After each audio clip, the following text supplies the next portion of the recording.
Greetings, King. Welcome to another edition of Beyond Thoughts, Part 3. Mental roller deckers. Greetings. Peace, King. Love, King. Positive energy in. Be the flow. Don't. Yes, we are flowing. Part three already, huh? Absolutely. Excuse me. We here. We're about to hit up like 150. So it's good, King. On today's live, we're gonna speak on the relation aspect of Beyond Thought, how to live without hurt and depression. This is part three on what's the title again? Beyond Thoughts. Living. Living. Okay. Beyond thought, living without hurt and depression. Oh, okay. I messed So that we up. may so we may have some new members in part three. Some new people listening on, should say it that way. Okay. I'm thinking I messed up or something. You know what I mean? Like, what? You had a how in there. Oh. Oh, Oh. You're paying attention. We don't see, use house. those who missed part one and part two, that's in part one and part two, the how. But you'll hear it again. We'll go through it again. So this is part three. Going through the book. We're going through the book. Life is about relationships. Is that where we're going to be on today? Yes, we're going to touch base on page 32, 33, Mm. 34, and 35. Ooh. On page 32, you stated life is about relationships. First of all, we must have peaceful relationships with ourselves inward before we can have a peaceful relationship outward. Expound, King, expound. Yes. This chapter about relationships is just not about the relationships of you and your mate or an intimate relationship, although it involves that. But we're talking about the relationship with life. Life is about relationships. To expound on that, what I'm talking about, what I mean is we have a relationship with our families, with our friends, with our careers, with our religions, with our, everything we interact with is a relationship. And page 32 and 33 goes into the relationship. It starts to put emphasis on the relationship with you and your mate, with our husband or wife, uh, or someone you're dating, or someone you're trying to get to know. And in that relationship, with a male and a female, I'm saying we should have a good relationship with ourselves first before we put ourselves out there to make a serious commitment. Someone who we want to have build a family with, someone we want to make a commitment with, that we're just going to be exclusive with each other in everything we do. The man should be secure with himself, and the woman should be secure with herself first. The, the Out of all these relationships I mentioned, the first relation we must have a relationship with ourselves is the most important. The most important relationship is with ourselves first, then venturing out for the husband and wife and that sort of thing. Okay. And by having this relationship with yourself, um, are there particular things you're aiming to master? Well, Eh, um, most of us, we kind of know ourselves at a very early age. We have a character, but as we grow up and we start to date, and beyond that, and we start to want to get serious with a female, the relationship with ourselves, you must, know what we want to do well, start establishing a career within ourselves, you know, but to go deep, those of you who missed part one and two, the whole book is about looking at life deeply because when you look at life deeply, you can eliminate hurt and depression and a lot of the struggles and that we go through in life, a lot of the ups and downs and situations we go through that can be dangerous in our lives. So the relationship with ourselves is an inner peace. Get an inner peace with yourself first. Knowing your strengths and weaknesses, have a grasp on what you want to do in life, but to look at it deeply, go deeper than what you want to do in life and a career and the money and all that. Look at your relationship with the universe. Uh, Enter over and understand you come through your parents, not from your parents. So you're from Earth in this universe. Have a relationship with that. What is your heart saying? What are your thoughts saying? So know the difference between the voice of your heart and the voice of your thoughts. That's a relationship that brings that that evolves a person in being secure. They know where the voices inside are coming from. Is it coming from an ego? Is it coming from something you want? Is it coming from your heart telling you something what's good or bad for you, spiritually, psychologically, and biologically? And when you're together with that, the relationship is a lot better because when you know what you want, you know, you recognize it when you see it. The communication is better when you want to court and date. And so that's what I mean by really get in touch with you. And that's the most important relationship with yourself and your heart and the universe. Look at it very deeply. so let me ask the obvious question that most people would like to ask. How do you know when you're having a relationship with yourself? When is that relationship good versus unhealthy? Because everybody needs somebody to guide them. What would you say Well, about that? I would say I've been asked this question publicly, and I would say from a very early age, we see it. We have this voice inside of us. So some people have incredible memories. Some people have told me they remember themselves in the mother's womb. Some people have told me they remember things when they were 3 years old. So what I'm saying is we have a voice within us from a very early age.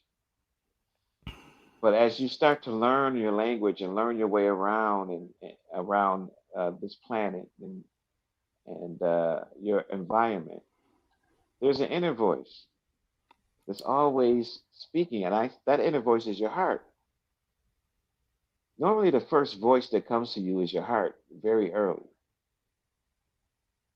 Unfortunately, society conditions us away from this voice of the heart. Because we're born and they say boys in blue and girls in pink. And if you're a boy that likes pink and you're a girl that likes blue, it creates a problem and a contradiction of what society is trying to put you into. And so we can lose that voice. But deep down inside, we have a voice from a very early age, and that voice is your heart, your consciousness. And it's coming from a pure place because you haven't learned how yet. You haven't learned how to fit into society yet. So that early voice is coming from a pure place. What's that I word you're using, sir? I'm sorry? You just said how. Right. How in terms of method. See, Huh? society puts how on us. We don't think how until we learn how. In the beginning, we're asking why. Those of you who have children, the child asks why. He doesn't, he doesn't, he or she doesn't ask how because they haven't learned how yet. Society says this is how you do it. Society says this is how you do it when you're 5 years old in kindergarten. This is how you do it. This is how you think. This is how you dress. But my book is saying the voice inside of you says, this is you. This is what's going on. And this voice the child is hearing, this is why the child says, why? Why is that flying in the sky? Why is that concrete on the ground? Why are you interfering with Earth? And then society and school conditions us on this how. Because once you get involved in how, the learning, the deep thinking stops. The learning stops. The deep thinking stops when you ask how, because you become dependent on the answer of how, of that source of how. You get dependent on school. You get dependent on religion. You get dependent on jobs and mechanisms and mechanical way of thinking. See, how stops deep thinking, but why gives birth to deep thinking, to looking into it deep. How increases thinking and dependence. Why increases looking deeply. Very well said. Let's talk about freedom. Why is freedom righteous? Action per se. And So, why does it sustain peace? when you're And why do free, you some believe? I'm sorry, no, go I'm ahead. cutting you up. And why do you believe if there's no freedom within a relationship, it becomes complicated? Oh yes, see, freedom, psychological freedom. I'm talking about the very truth of freedom. Freedom is the beginning of learning correctly.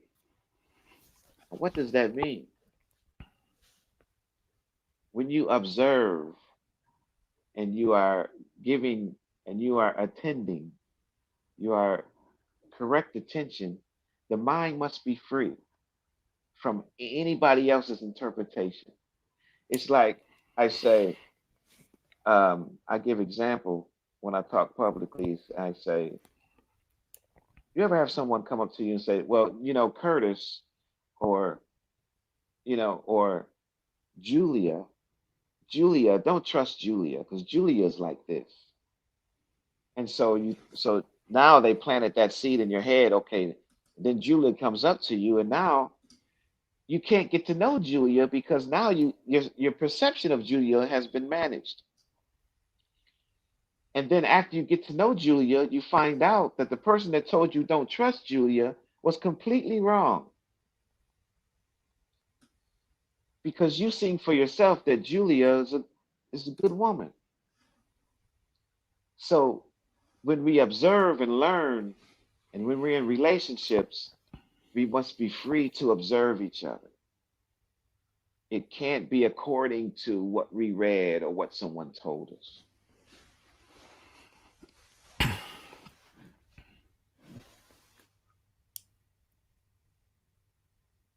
But this freedom covers it. When I say freedom in the book, it covers everything. Now, what is everything? I'm not talking about the freedom to where someone's in prison and they've doing 3 years and then they let them go after 3 years. I'm not talking about that kind of freedom. I'm not talking about the freedom to where you're at work and you can't wait, till the clock becomes 5 o'clock and you're free now. I'm not talking about it. That's not freedom. Freedom that's according to something is not freedom. because you have to go back to work into that prison. You you're not free when you're in prison. You're not free. Mental slavery. The psychological freedom is you're not letting anything control you psychologically, and you're not trying to control anything psychologically. So if I'm in a relationship with my woman, or if a woman is in a relationship with her man, psychologically she must be free. He must be free from being attached to each other. The attachment I'm talking about is the jealousy, the envy, the control, trying to control someone, trying to, I want my man to do this. I want my woman to do that. There's okay. That's okay if you guys have an agreement, but the freedom I'm talking about, the actions in that relationship, the action of freedom has no ownership. I don't care if you're married to her or you're married to him, you don't own him and you don't own her. I mean, we talked last night about how the computer reflects the brain, and if you want to find out really about somebody, look at their hard drive. But even if you look at somebody's hard drive, or if you've been married to a woman and you've been married to your guy, you will never know completely about them because we change every day. Every day we change a little. So no matter if you live with somebody, you check their hard drive, you you're a psychiatrist or you're a specialist, you will never know anyone. So you must be free in that relationship of attachments. It's like your local weatherman, right? Hey, Rich, it's gonna rain today. He brought an umbrella. Now you walking around in an umbrella because there's not even a speck of rain. Yes, so that's what the book is about. Seeing for yourself. Observing yourself, life, right? Honestly, Yes, not emotionally. not That, emotionally.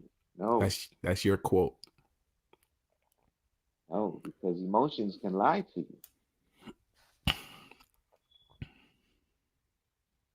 Emotions are normally connected uh, to something, aren't they? You mentioned connections like imagery, desire, feelings, movement, self, fear, Yes, pleasure. yes. Those are all the connections, right? Emotions are connected to those, but you can't trust emotions. How do you become aware? How do you get that awareness? Again, that how, and you can't. I know what you mean, Jermaine, but you can't look at how in terms of method when it comes to awareness.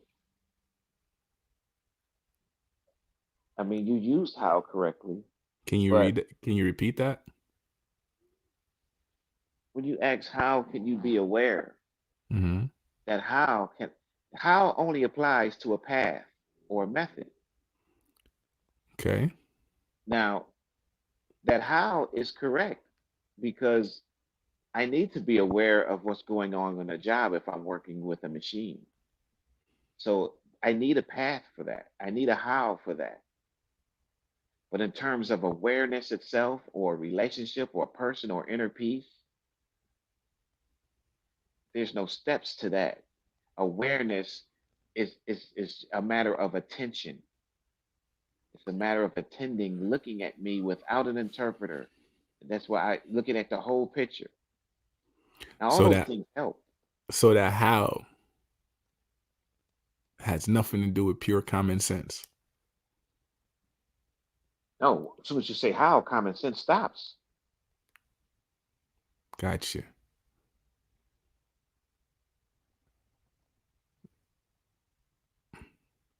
Common sense also flows within correct attention, right? Yes, yes. Expound upon that a little bit. What is correct attention Well, and if we why? look at Why well, is it? Why is it the right way to always view something? within life and society?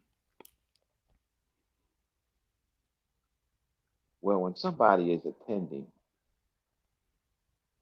or attention,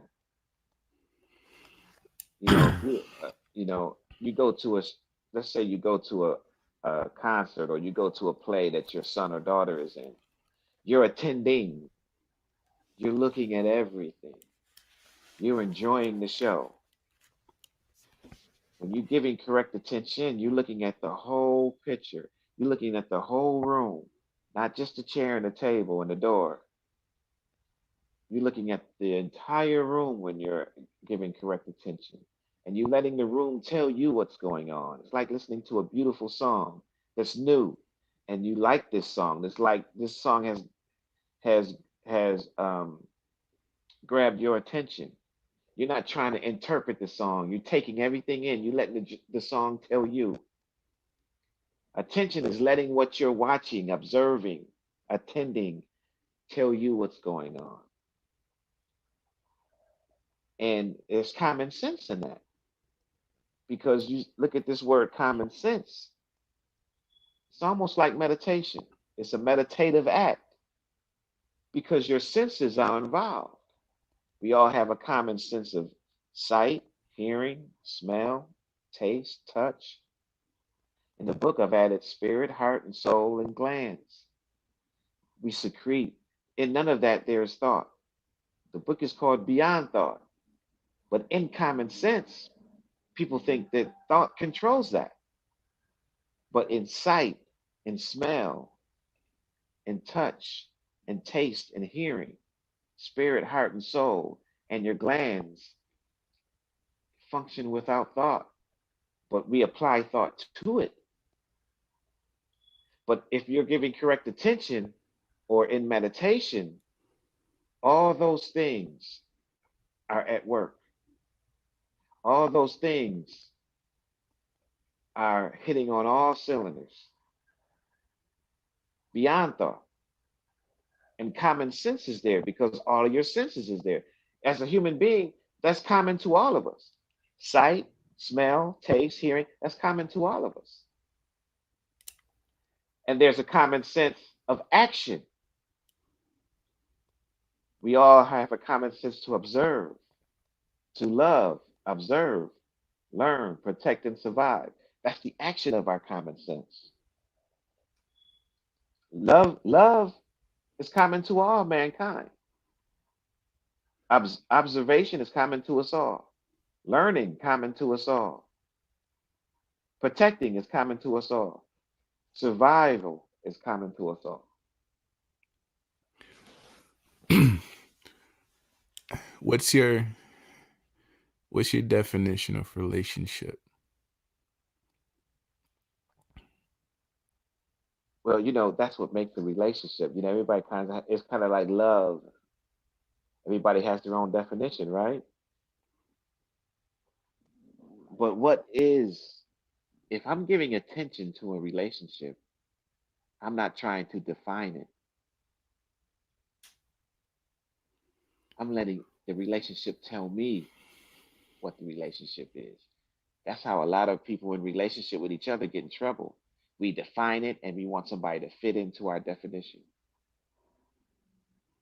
That's not the action of freedom because now you're trying to get somebody to fit into your definition. That's not free. The best relationships are free. It doesn't mean I can go do what I want, she can go do what she wants. It means we're free and enter over an understanding that freedom, we don't own each other. We're not, our communication is treating each other righteously. We're dealing with each other in common sense, not to hurt each other. We care about each other. There's compassion. That is the action of the intelligence. Intelligence is love because compassion is intelligence, and and the inner over and understanding of desire and pleasure is in intelligence. So love is in there because you can't love without freedom and compassion.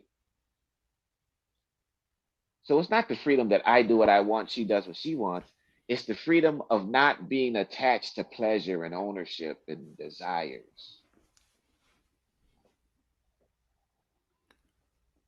Expound upon the relate in relationship.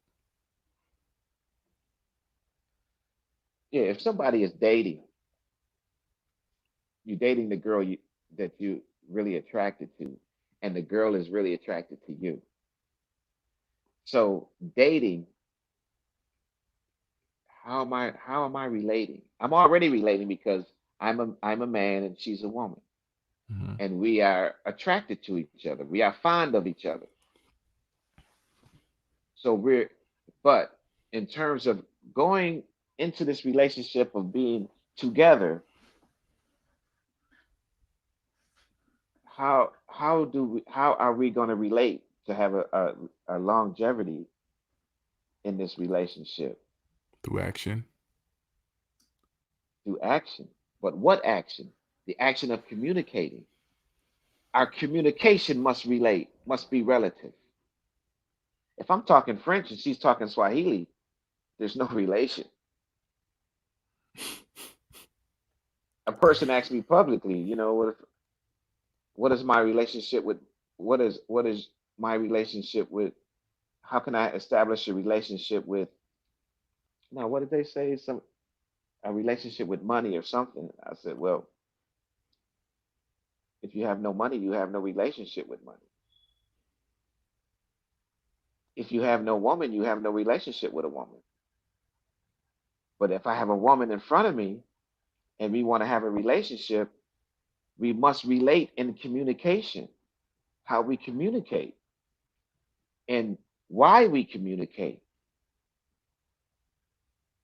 Communication must be relative. How do I, So, communicating with my finances, with my household, but in terms of man and woman, the communication, you must speak the same language.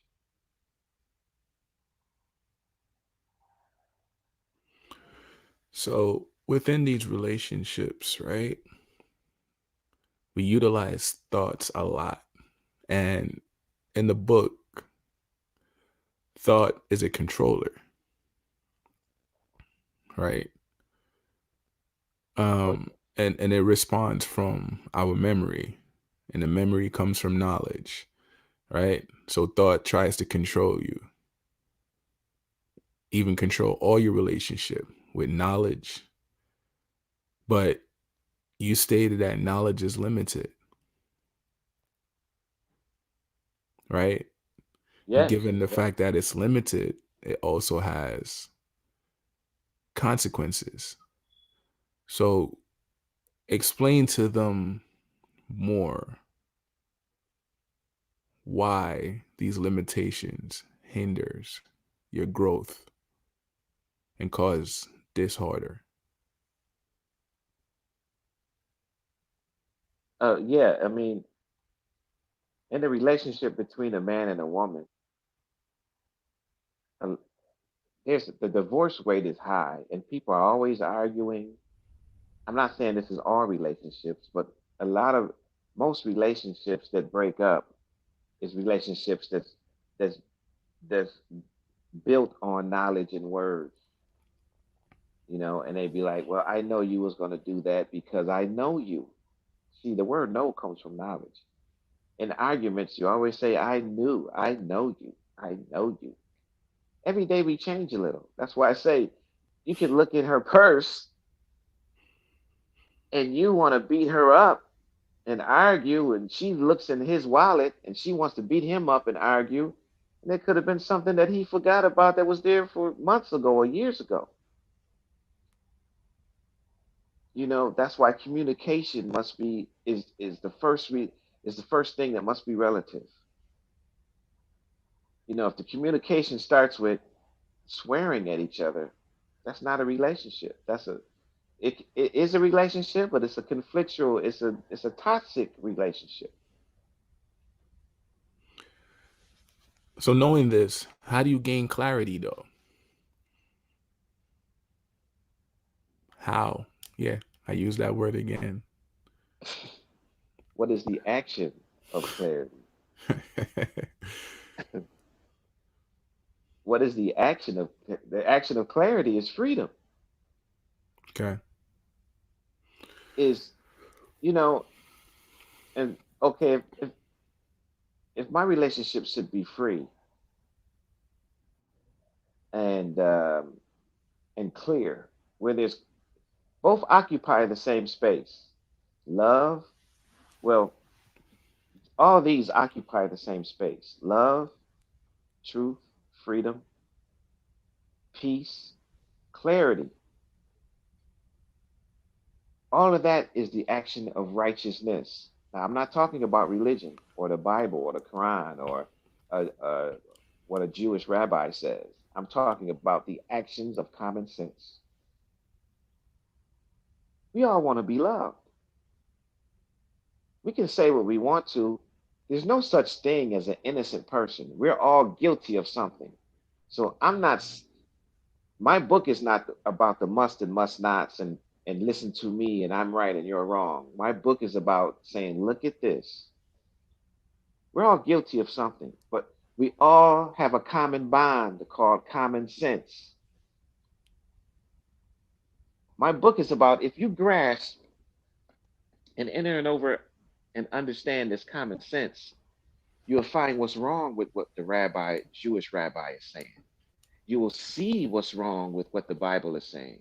You will see what's wrong with what the Quran is saying. You will see what's wrong with what your mate is doing. You will see what's wrong with what your uh, child is doing.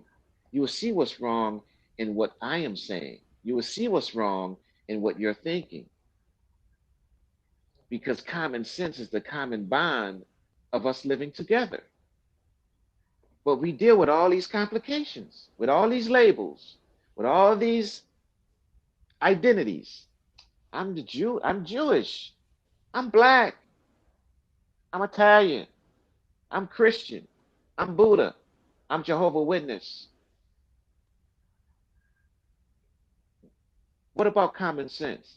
You know, there's nothing wrong with being any of those things. But you ever notice that common sense is the thing that brings everything together? You can go to a Absolutely.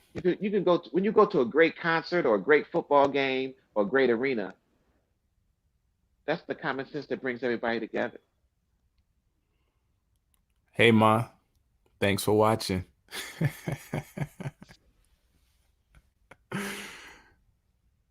That's Oh, the man. action of common sense. I'm Jewish and he's an Arab, but the Jew and the Arab sit together to watch a great show. So, with this knowledge that we have, man, we create this superficial action within our relationship, right? How can we get out of that? Because Well, that create a form of mechanical stagnation. It makes us rigid. it does, and it just snowballs, doesn't it? It trickles down. Yeah, and the end is not too good. Not at all. That's why there's a you versus me and vice versa Yes, scenario that transmute itself within communication yes, and the business field, the life that we know it today, yes.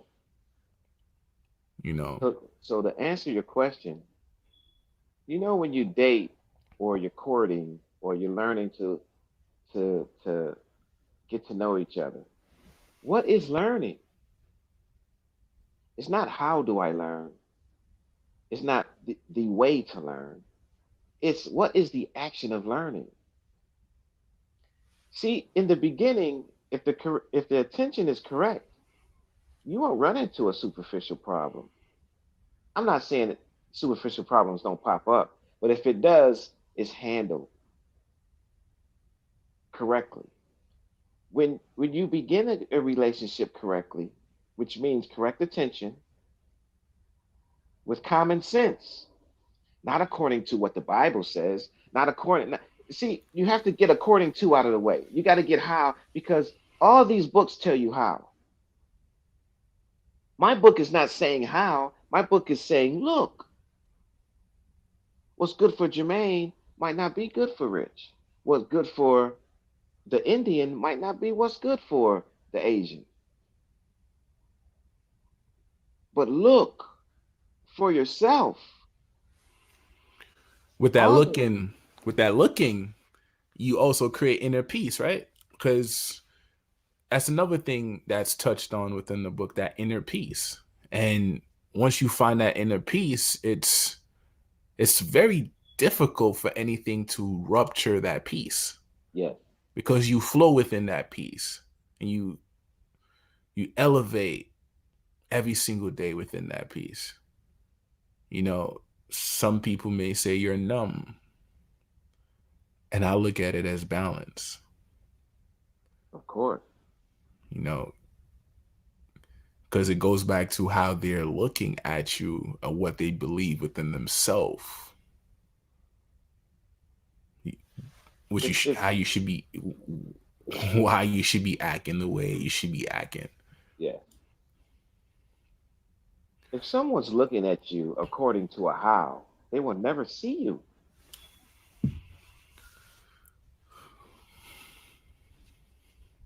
Is that attached to the judgment that they utilize? All judgment comes from how. Ah, It's all in the same. It has the same address. That's where rushing to judgment comes from. Because how and thinking manages perception. It manages freedom. It manages freedom. It's like that's what some religions do. You know, it's like people walking, say two guys walking down the street, right? mhm. And then one stops and says, "What are you doing?" He says, "I just found the truth." What? I say, "Yes." And the other guy says, "Okay, let's go organize it."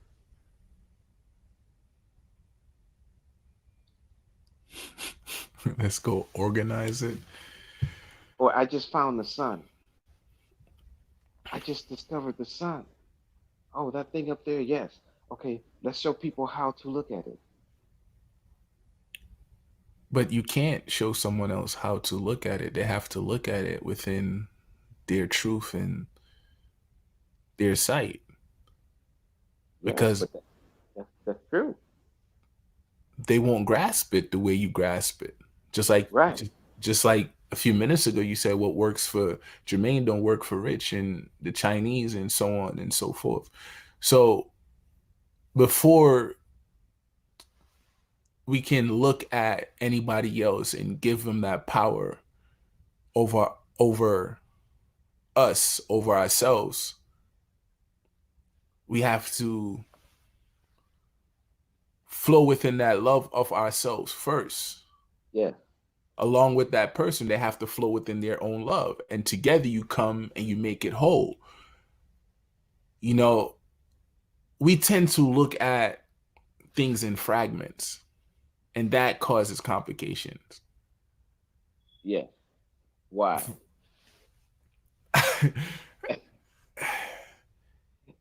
Because Why? it's controlled. Yes. And if we can control that, we feel like we have the power to manipulate that particular action or thing. That's why you hear people say, "Oh, I'm preparing for the future."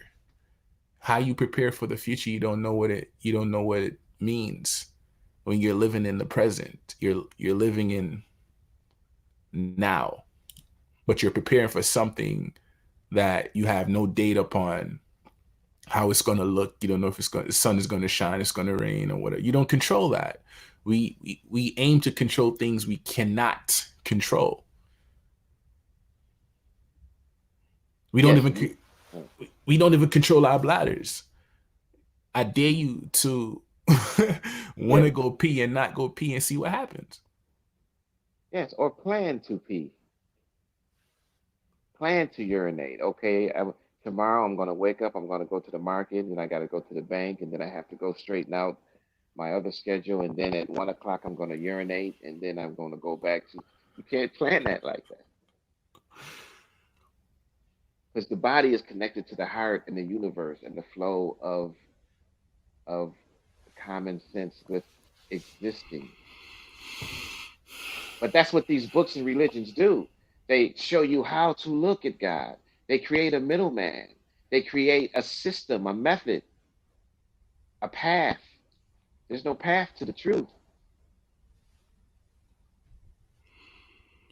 I mean, all those things have their place, their help, they polish here and there, but but the action is not complete. Like knowledge. Knowledge is not complete. It always has to be upgraded. Eh, I'm on a smartphone right now. This phone has incredible knowledge.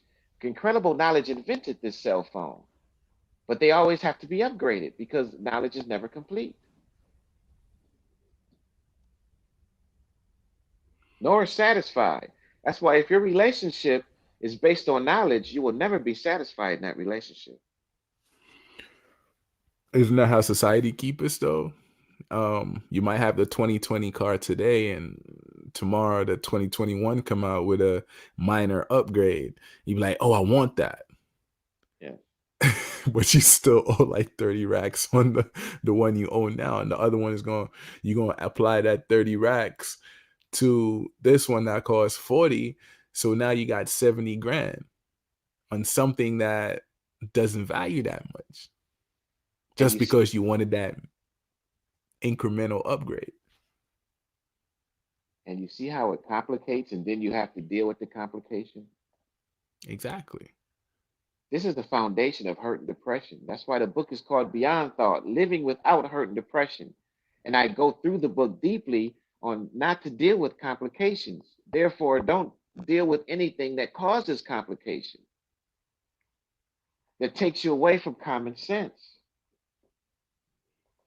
Because all of a sudden you're in this web and and you don't know what's north, south, east, or west. You're at the mercy of it now. And you struggle and struggle. You ever see a spider in a web? He doesn't rush to the prey. He wraps it up. He takes his time because when it's finished struggling, he just walks up to it. And that's why if one who understands nature needs no religion or politics or anything when it comes to inner peace. It's like this is an election year. The last 4 years of what they've been raveling, they unravel the next 4 years. And it just perpetuates. It's all this knowledge and intellect and false authority is false security. And whoever's listening is like, well, this guy is talking about politics, religion. He leaves nothing standing. I want you to get upset because that's going to make you look deeply.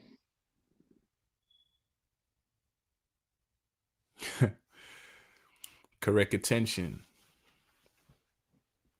It's going to make you give correct attention. Why are you talking about politics? It's the fabric of this nation. Why are you talking about religion? It's the fabric of the Jewish people. It's the fabric of the Indians and what they believe. It's the fabric of Black Americans and what they believe, if it's Baptist or Presbyterian or Jesus. It's the Everything has a fabric. It's motive. our foundation. How dare you? Good. Now you now you can look at it deeply. That's Now you can incorrect question. attention, though. That's attention. That's the attention. And it's incorrect. Absolutely. Right? Because that incorrect attention leads to judgment. It leads to war. It leads to rush to judgment And so on. and so on, all the way to death. And guess what? We can't control that, can we? But we do control it because we create war and we send these people to death. We create all of these things, all this conflict. War is not necessarily going. joining the military and going overseas to fight. War could be the conflict you're going through with your job, with trying to understand this tug of war within you. We're trying to understand your religion. We're trying to understand your woman, your man, your children.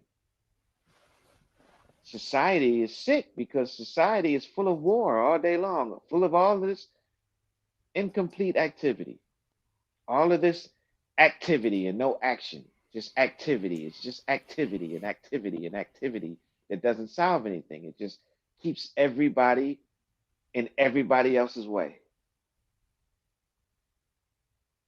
And there's no growth in that. There's no culture in that. There's no nourishment in that. It's just money and reward and punishment. You suffer slowly, very slowly.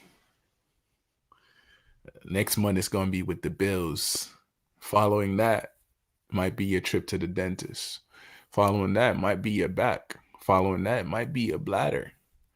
Following that might be your relationship.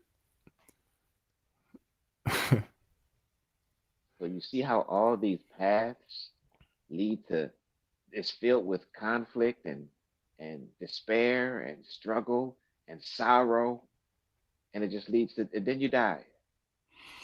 It's kind of like what the young king was saying on the audio we were listening last night. He said, "Imagine if the sun decides to change its feeling and say it's not going to stay at a set point, and it wants to come down to the earth. What will happen to us then?" But you see how deep that is? This is why I want people to look at it deeply. Because the sun, it doesn't, the action of the sun is not based on emotions. The actions of the sun is not based on whether who wins the this World Series or Super Bowl. The action of the sun is complete action. The action of the sun is with the universe and your heart and your body. It's in order. It's the action of order. The earth doesn't have a problem. The people on the earth have a problem. Hey, imagine if your heart takes a break.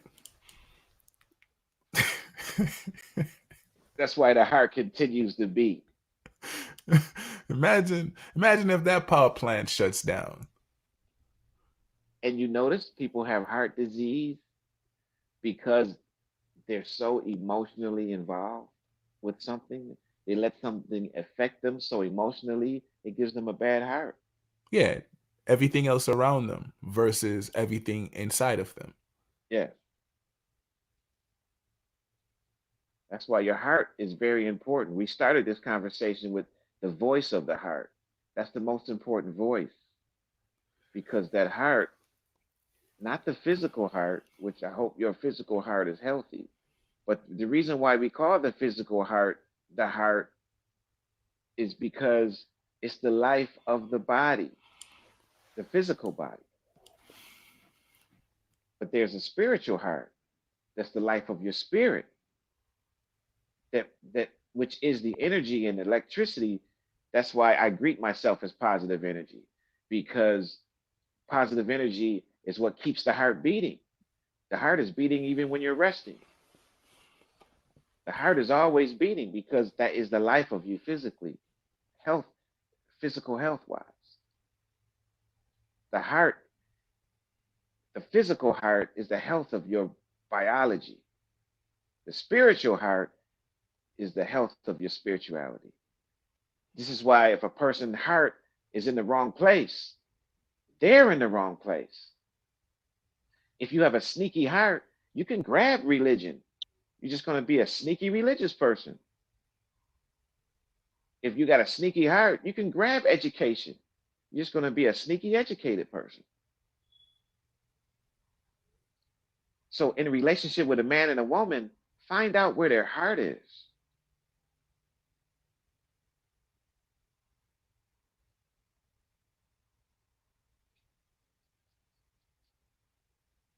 Because in the heart is that person. So that person can grab Islam, Buddhism, Christianity. If that heart is a murderous heart, they're going to be a religious murderer.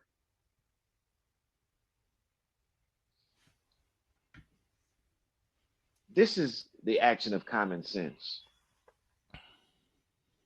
The action of common sense is not according to anything, it's according to the senses of the universe and your surroundings, that order that nature gives. Speaking on that, what is truth?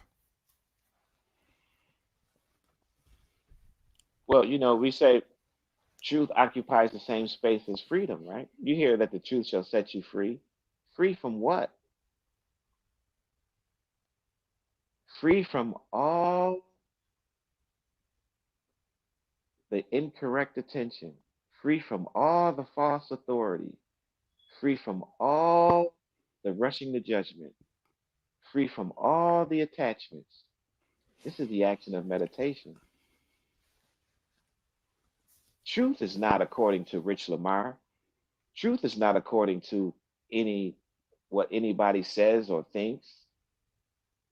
The action of truth is the action that happens that doesn't involve the thought of man, and that is the turning of the earth, the glory and magnitude of the sun, the twinkling of the stars, the movement of the tide, the perfume of the flower, the running river, the nourishment of the stream, the, the glory of the mountain. Can you explain why we walk around as if we're greater than these things? We're greater than the tree, the rock, the leaves, the animals, when we're all energy and we're all intertwined? That's where that identity comes into play. Well, I'm a, I'm an aristocrat. You're part of nature. We are part of nature. What the trees inhale what we exhale. We inhale what the trees exhale. We are nature. But we put on these suits and we put on these degrees and we put on these labels. Now, all that has its place, but it has no place in getting along and living together. Look, we're all different, but we have more in common than we have differences. That's why common sense is what keeps us together, because we're more in common than we are different. Yeah, the Indian looks different than the Asian. The black man looks different than the island man. The white man looks different than the the, the South American. But Earth is home for all of us. Everything gets along but humans. Now, of course, animals have their fights, and the trees fights over root space, and all that happens. But in terms of humanity, the wars, and we're the only ones paying to live on a free earth, you got to stand in awe of this. This all starts with identity. I am this, and you are that. That's a tree, and I can cut down this tree because I'm a man and I'm above the tree. See, that all starts with identity, and it separates you from common sense. You're supposed to look at everything on this planet and see how and see why it works together, to see the common sense of it. But we get taken out of this common sense, and identity is the beginning of that. Oh, and you see two kids playing together, a white kid and a black kid, and a Jewish kid is there, and an Indian kid is there. Then all of a sudden, the parent comes up and says, "Come here, you don't play with that kind." That's where it starts. That's not your kind. What kind are you talking about? That, oh, you don't play with that kind. And the kids are having fun.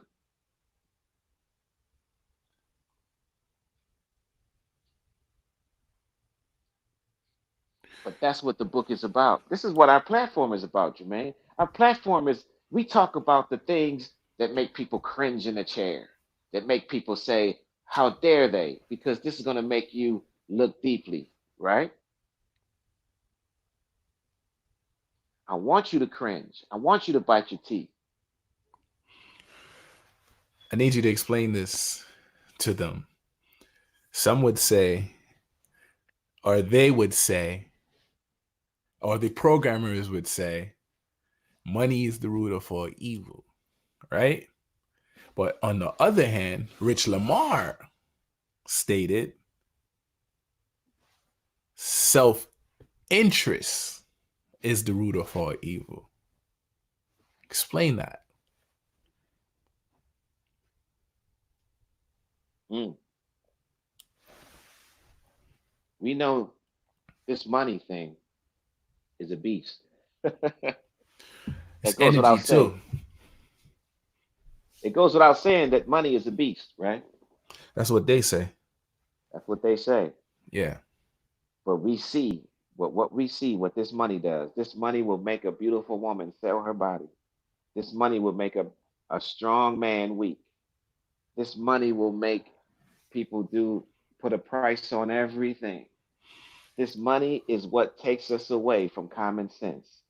This money, people say, see, once you get involved being controlled by money, you, there's no freedom.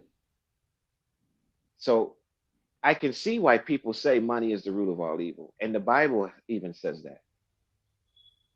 But I say, I see that money was invented by selfishness. Because when you pick the fruit from the tree, there's no price tag on the leaf. There's enough for everybody. This earth was made with abundance. So no monetary system is needed if people work with their common sense and the earth gives forth fruit and herbs freely. We're paying for a free lunch. Now, the person who invented money, this is self interest.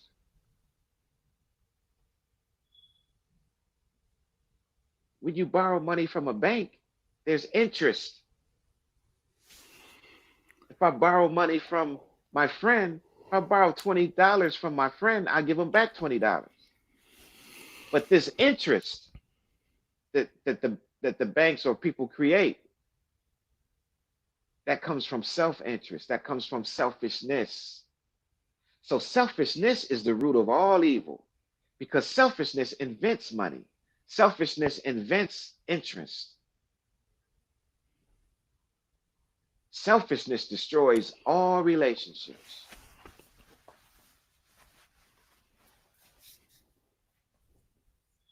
Every evil work begins with selfishness.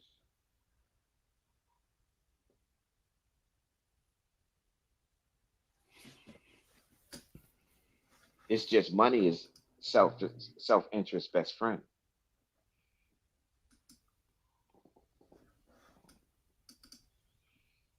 No matter how minute, people who see children, when you see that selfishness trait is getting too extreme, it must be checked because every evil work is there. When you see somebody eating freely from the fruit of the tree, and then you create markets and you create make people pay for what the earth gives for free, that's a selfish invention. Money is.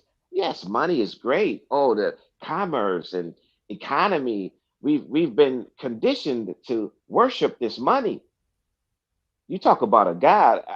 I wouldn't say money is the root of all evil. I see that self-interest created money, and selfishness is the root of all evil. But if I want to give money a label, I will give money. I will give money the label as a God. Money is God. to a lot of people in society because we treat money like a god. We will do anything for. I'm not saying everybody does this, but money is treated like a god. I will say it like that. So society is self-centered, Of course, it's self-centered because that's why society is sick. You know, dysfunctional. it's dysfunction. It's the action of dysfunction. You don't have to take my word. Just go outside and the noise and the you're in my way attitude and identity versus identity and image versus image. So that makes our time relate to our personal goals. Yes, because thought, you know, thought created this society of time and self-centeredness. I gotta be on time. You're wasting my time. You're in my way. If you don't have no money, it don't make no sense. So all of this, everything we know today, pretty much has removed the compassion within the world. Yet the thickness of society has done that. But there's a lot of people, there's many people out there that's living a good life and they're not hung up on money and society and rules and regulations. They're really doing and living life and peaceful people I, that's crazy because most of the richest people end up killing themselves. because they find out the same thing that people find out about knowledge. I have 4 degrees and that still is not enough. Degrees has its place, knowledge has its place, but it has no place in inner peace.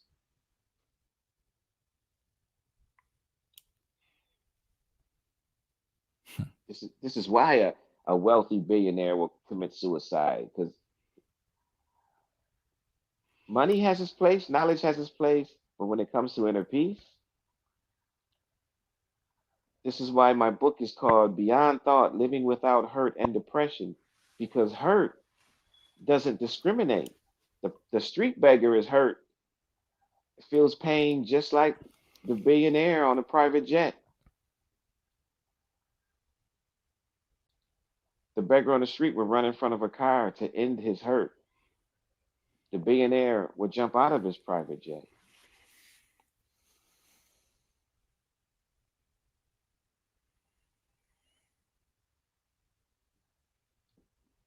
Why do And we it's accept these what conflicts? Why do we accept these conflicts? we're conditioned.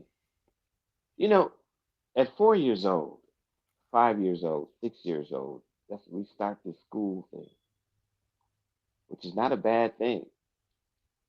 Just wish it was just structured a little better. The first thing a kid e- experiences in the schools is problems. Oh, we got to do this problem. It's a problem.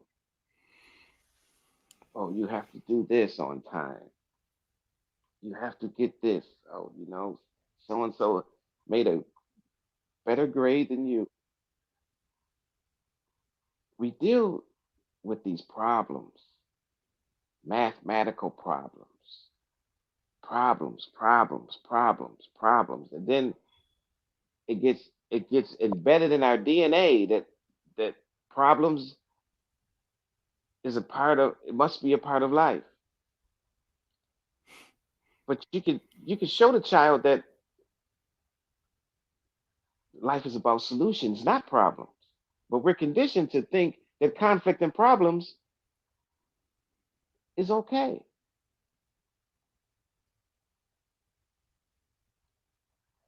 We're conditioned that we must struggle in life. Life is a struggle, but we're conditioned that we must struggle. And you know, I'm a person who see that life doesn't have to be a struggle like they say. I'm a person in life that sees that society can be changed. Whoever says society cannot be changed has conformed to society. I say society can be changed because I don't I see it can be changed, but the revolution is inward. For the persons of society, it never changed. It's just the way it is. That's what you call somebody that's conditioned and conformed. Nothing is impossible. The possible today was impossible yesterday.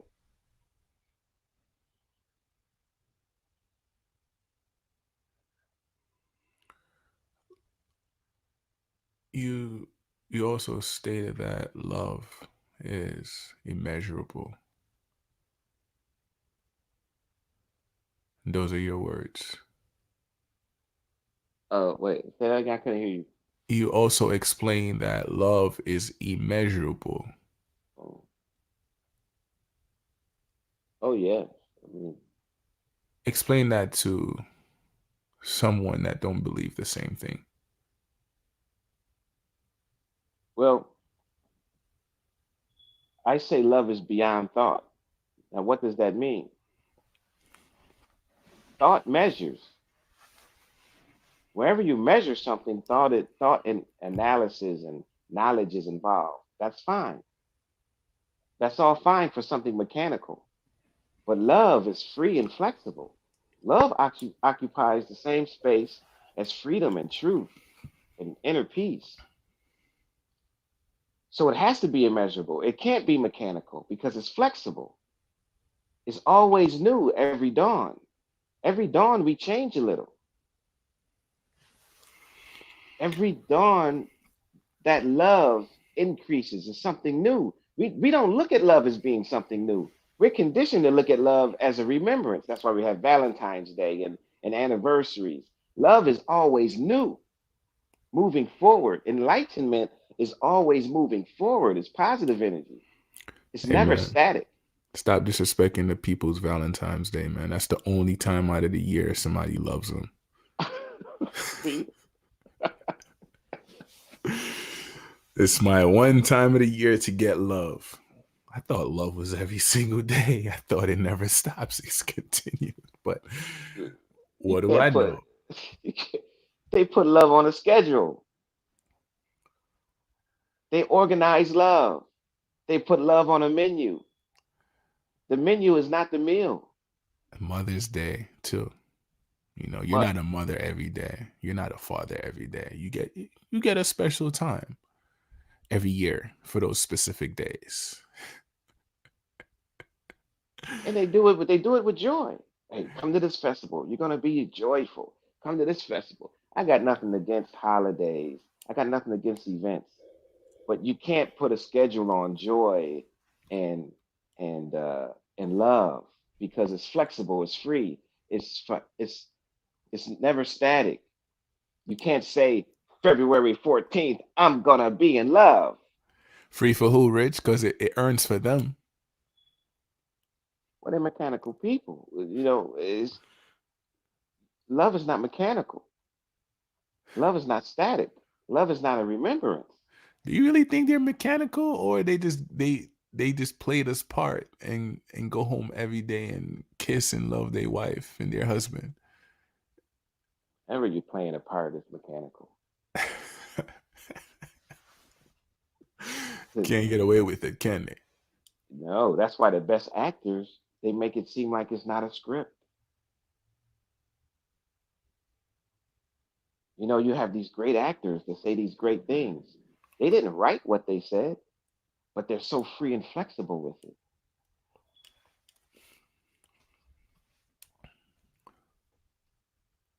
Love It's is free so and flexible. real. The great actors make it seem like it's not a script. Oh, it sounds like he just said, but they didn't write the script. It's But real, Rich. it's real, valid. And you have the worst arguments and the best love or so-called love on Valentine's Day. Oh man. This You think Valentine, this love thing has been so abused. The word love is it's almost lost its meaning. Now on Valentine's Day, you have more heartbreak than you have hearts made because The all the rest of the year you're psyche. playing a game. The psyche, man. The psyche. But don't get me wrong. I'm not saying, look, if you want to give your lover something on Valentine's Day, that's a beautiful thing. If you want to do something for your mothers on Mother's Day, that's a beautiful thing. I'm saying I don't follow holidays You because should get every day is a holiday. it's a gift. You should give them something every single day. If you can, Dads don't stop being fathers. Moms don't stop being mothers. The earth doesn't stop with its seasons. The river doesn't stop. It keeps flowing. yes, You know? Do you see a bird come down from the sky and put pants on and start walking around and say he's a man?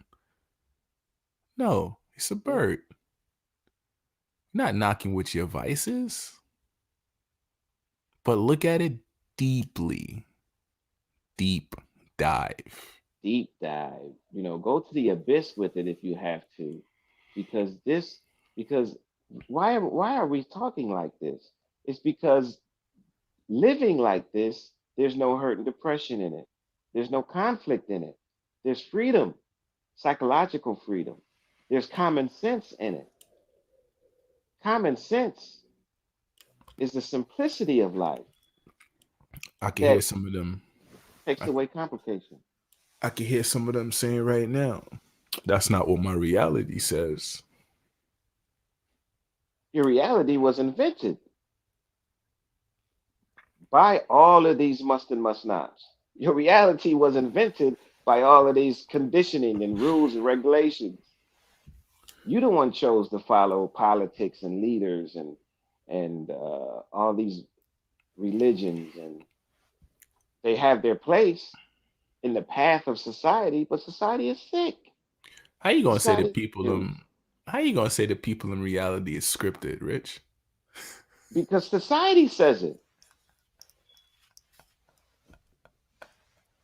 I'm scripted too. We're all in this. Society is us. I'm not saying the society is us. All of that negative thing you see in society is Rich Lamar too. I let it go on. I don't revolt it. I revolted in what I'm doing now and in my book. But I revolt against what's wrong in society. Now, there's some great things in society, but I revolt against the. I'm not against thought. Thought has its place. We need thought to remember and to know how to drive and what to do on the job. But I'm against the bad side of thought. Don't let thought control you. Thought is a controller. Thought has done some incredible things: surgery, inventions, technology. But psychologically, we haven't changed. We're still barbaric. We're still prejudiced. We're still racist. We're still murderers. This is Rich Lamar, too. I'm just saying common sense is the solution.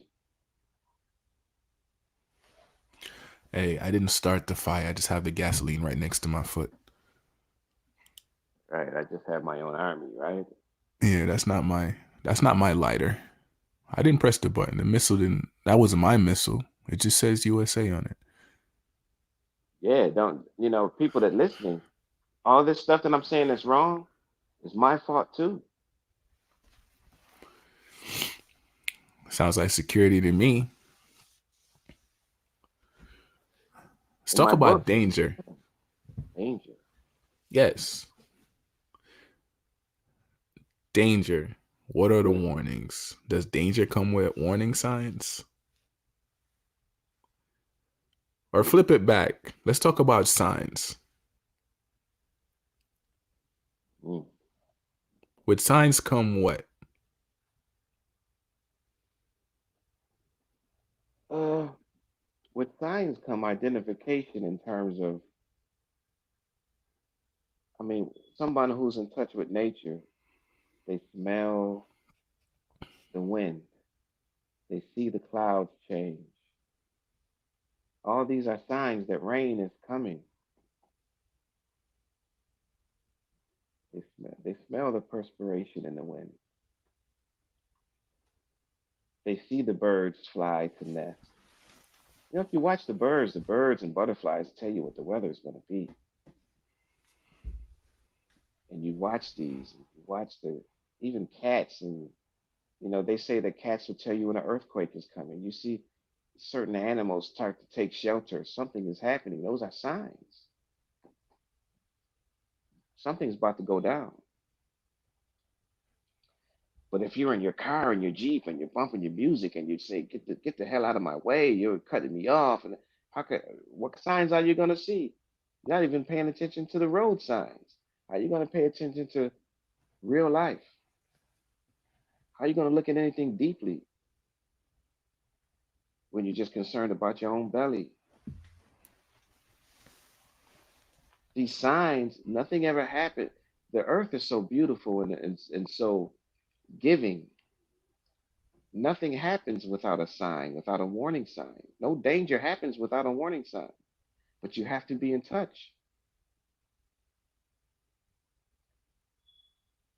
But how can you be in touch and you're driving down the road and that's that restaurant. Oh, the best restaurant there. Look at that. Look at this. And everything's mechanical. Now, this is the society we have to live in. We have to get the bread. We have responsibilities. We have to drive. We have to do this for the kids and the family, and they have to have shelter and insurance and all this stuff in society that we must do if we want to get along, right? And financially and have a future financially and have a home and shelter and finances. This is all a must. So we must take time out of each day and have some quiet time so we can see what's actually going on. We take a break at work. They give you a break at work. It's a mandatory law that if you work, you must take a break. So let's take a break in life and getting in tune with nature and our inner being. That's what my book is about. Let's take a break from eating so much meat and eating, drinking, and smoking so much. A person has a right to eat a table or you know, or smoke a tire if they want. You know, they have a right. What kind of analogy is that? I'm just saying, He's right, by everybody. the way. I'm just. This is funny that you use that as an analogy. Do whatever you want. I'll pay to see you smoke that. You know, you can smoke your socks. You can. It's your right. Oh man, you know what that brought back up for me? You watch these shows, and like back in the days, they said, "Oh, we'll get so hungry that we'll boil a leather shoes and eat the leather from the shoes." You know what? People that know me, they know I'm a very open-minded person. You must be. I look at life deeply, and I after I was delivered out of my state of being suicidal and overweight and sick and depressed, I promised the universe I would help everybody who wanted to be helped because I see what not taking a break leads to. I see what following society and not my heart leads to, the bad part of society. I see what these ugly paths lead to. I'm not nobody's savior, but I will help the best way I can. That's why I wrote a book and I do music and I talk to people to try maybe something I say may help. But I'm not saying I am a savior. My book is not saying that this is the book. I'm just saying, look over here. I'm just another hug and embrace. Someone is going to give you water in your marathon run, you know. And but what a person does is their business. But look at it too. The gems he's giving you, if he was still within the sixth state, you wouldn't have gotten them. The person you're hearing right now, if he was still within his sixth state, you would be not hearing him.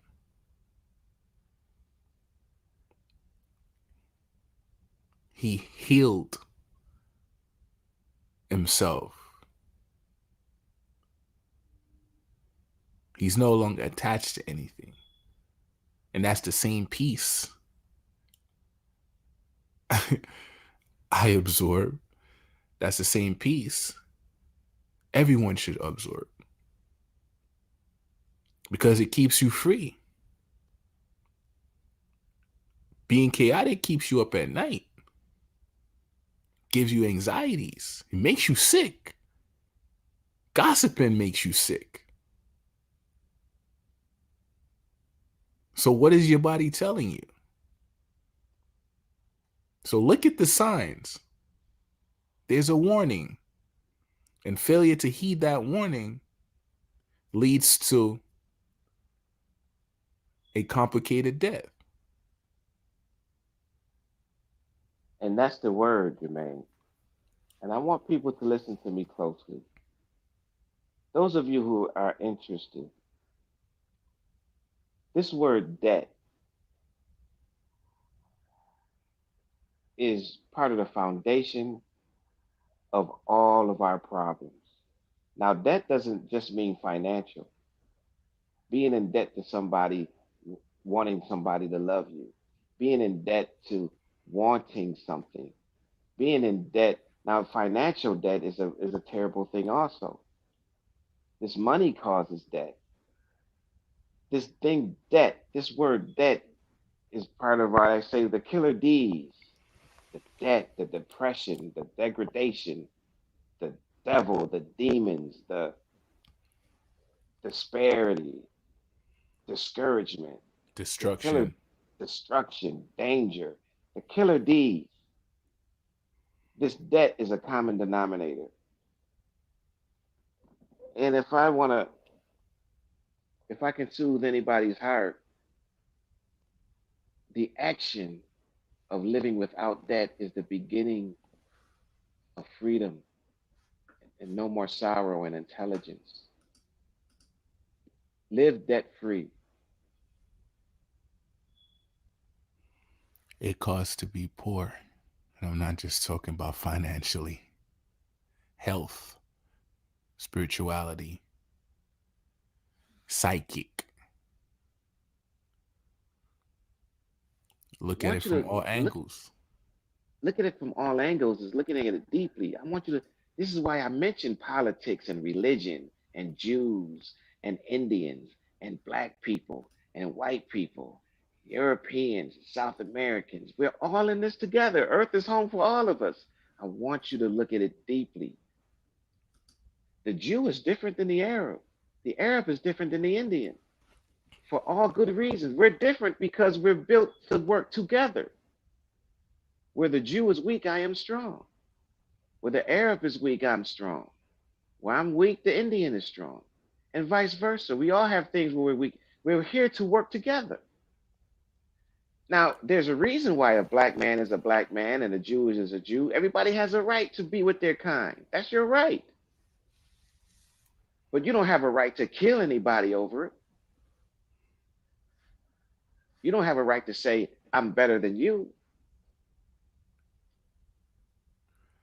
What makes you better than me? What makes you better than me? And this debt thing. People are so quick to say, "Well, I'm an aristocrat and I have this and that." Well, I'm an Indian. Well, and I'm this, I'm that. But when it comes to debt, that's everybody's common denominator. There's no There's no discrimination. discrimination with the money, though, is it? That show up So at I your don't, I door don't, like, I don't deal with black people. These black people are problems. But that black money keeps you rich, though, huh? I take that there. Give it right here. Give it right here. I love dead faces. I love dead faces. That's hilarious. But when it comes to money, oh, we're all one when it comes to money. You notice that, Jermaine? Are we? When it comes to money, we are one. Oh, but behind the closed doors, you don't want to be with that kind or that. But when the money's there, Oh, bring oh, it here. Bring it here. What is it you want? Oh, it's on aisle two. Top shelf. It has its own designation area. There we go right there. Oh, you want this Rolls Royce? Would you mind having a cup of wine while we draft up your paperwork? You That's don't like, have no money? Wait, get the hell out of my stuff. yeah. So money has taken over all relationships. Now, money has its place, but it has no place in the deepness and living in righteousness. You are not the material things you worship. Money is a limited thing. Where there's money, there's debt. Debt is a terrible thing. Debt will turn you into a monster. Debt is stress and pressure. Debt will make the best person the worst person.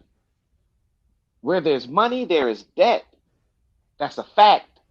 That's not Rich Lamar. If everybody paid up all their bills, there would be no money flow, currency. Where there's a dollar, there's debt.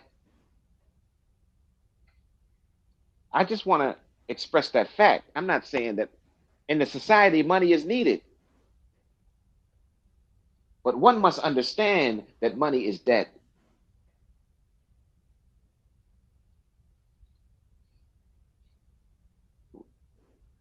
Society is not a bad thing. Thought is not a bad, society is not a bad action. Thought is not a bad action. But it seems that the the disorder of society and the disorder of thought is what we're living by.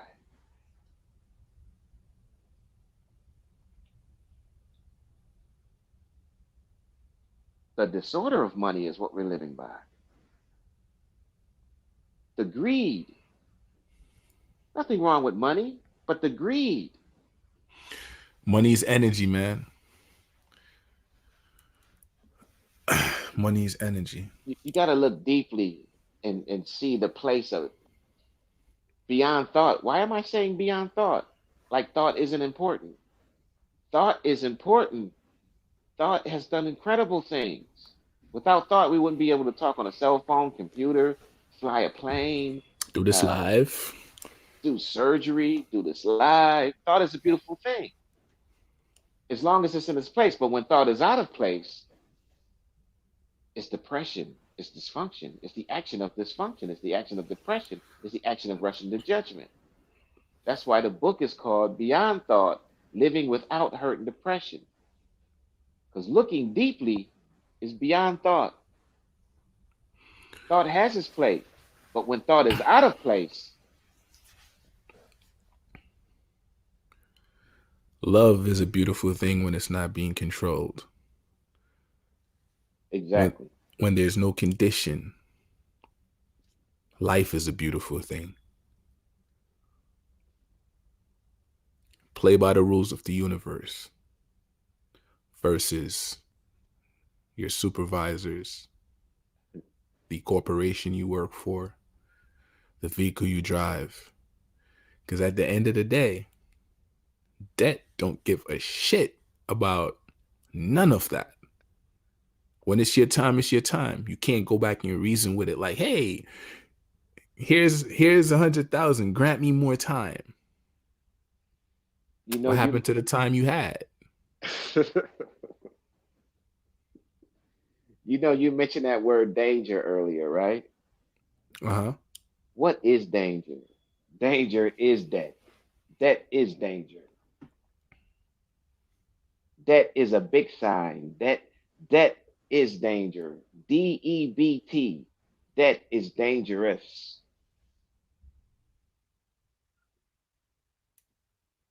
Not just financially, but in every way.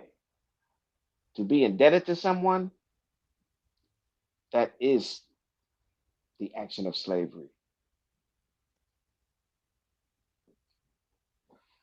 Psychologically, biologically, spiritually, you don't want anything to do with debt.